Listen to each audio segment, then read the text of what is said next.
Old peak back চাই, old peak back চাই guys. তোমাদেরও যেমন ওই ইমোশন ওল্ড পিকটা, সেম আমারও কিন্তু একটা ইমোশন গাইস। আমারও কিন্তু ওল্ড পিক অনেক স্মৃতি আছে গাইস এখানে। বাট কথা হলো, আমরা যদি সকল ইউটিউবার একসাথে হয়ে গেরেনাকে বলি, এটা কি সম্ভব গাইস ওল্ড পিক দিয়ে দিবে? আমার মনে হয় না গাইস এটা সম্ভব, কারণ এটা সার্ভার না। যদি অনেক চাপাচাপি করার পরে দেয়, হয়তোবা কিছু দিনের জন্য হয়তোবা পিকটা দিতে পারে, তারপরে আবার সেম আগের পিকটা চলে আসবে, মানে নতুন পিকটা চলে আসবে গাইস। এটা আমার ব্যক্তিগত গাইস মতামত, আমি আসলে সঠিক জানি না, যেটা আমার মনে হয় গাইস।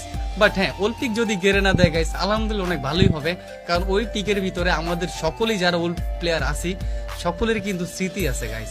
আমি গেমটা কিন্তু 2017 সাল থেকে খেলতেছি গাইস, তোমরা অনেকেই জানো।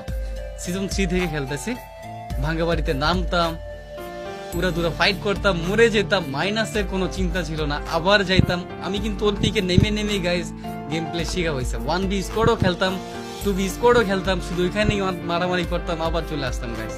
তো দেখা যাক গাইস কি হয়। তোমরা সাথেই থাকো, সবাই ভিডিওটা লাইক করে দিও, ফলো করে দিও, শেয়ার করে দিও গাইস। সবাইকে আসসালামু আলাইকুম।